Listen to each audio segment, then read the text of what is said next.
Are these the top stocks to buy? Another ticker review. Today we're looking at FSLY, AAPL, PENN, PEIX, and OSTK. Let's get into it.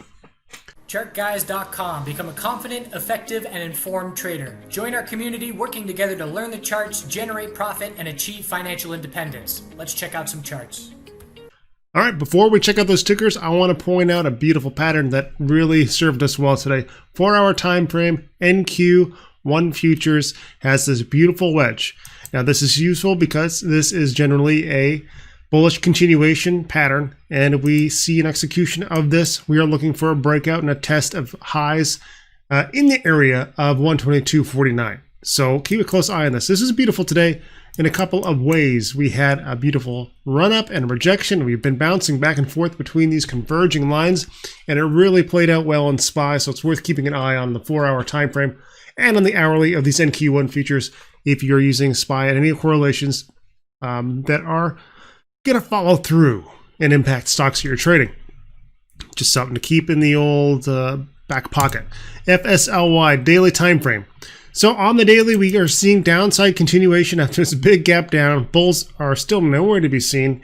And the daily time frame, we see another red candle on about average volume. We have support at 77.36, and below that, we have a couple of other daily supports that we can look at as well. 74.22, and then 71.39. So the story now becomes a question of when do we start to see oversold conditions matter, and more importantly, when do we see some price changes come into effect and the price action start to validate those oversold conditions being converted into bullish opportunities. Well, the 4-hour time frame, we have been oversold since the 14th. We're at 27.09, and we are decreasing, not really seeing any divergence, just grinding that level. No price change that would have me interested yet.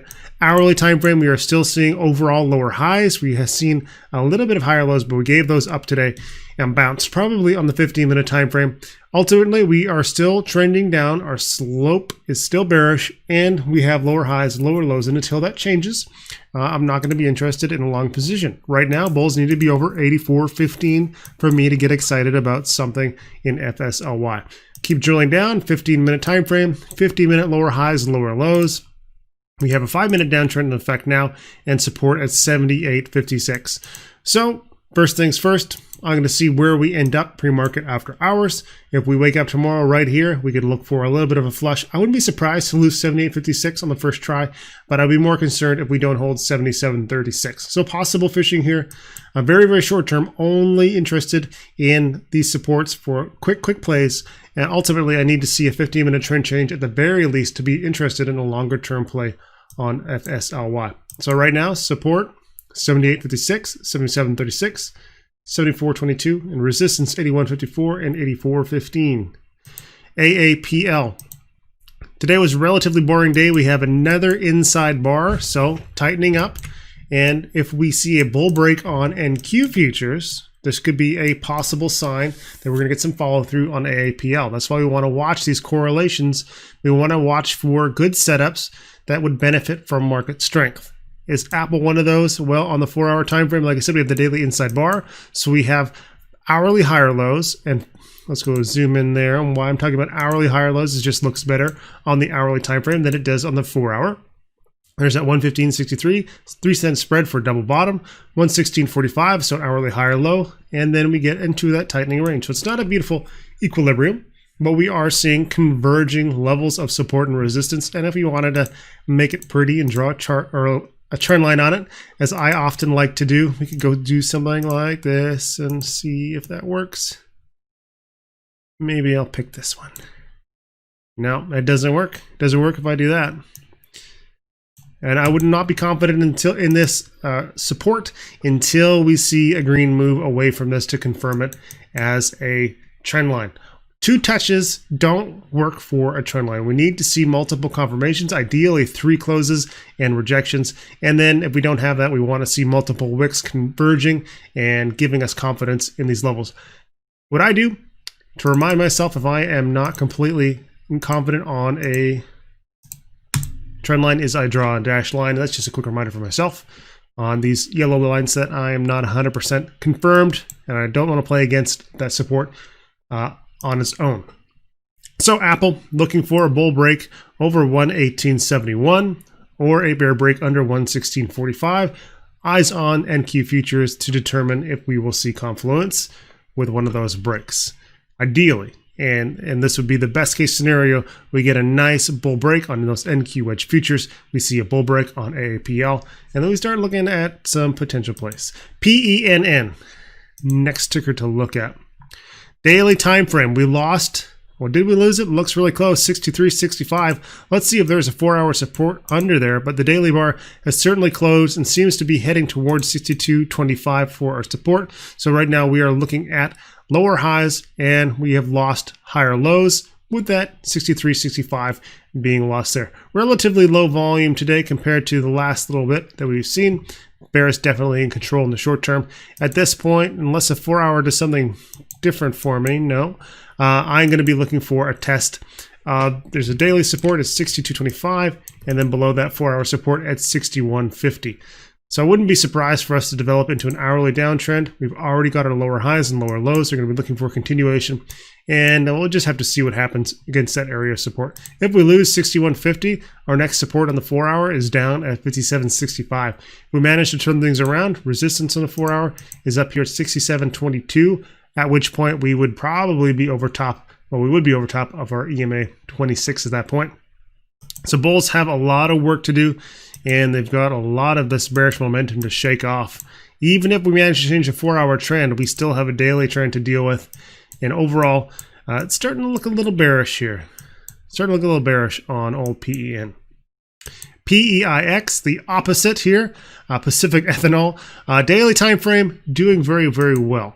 Now I want to go back and look at a question. The question was, is this good setup for back burner? Well, let's take a look at the trend and see what we're looking at. Daily time frame overbought.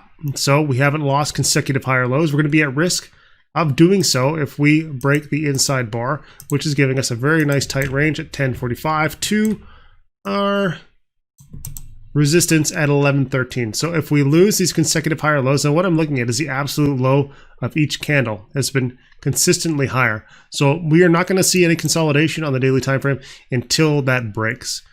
Bulls very much in charge. Inside bar, looking for a bull break for upside continuation over 11.13 tomorrow.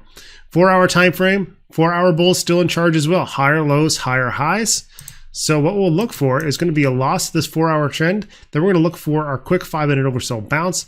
Get set up for a backburner trade. If you want to learn more about backburners, check out chartguys.com. It's one of the strategies that we talk about and utilize inside that community.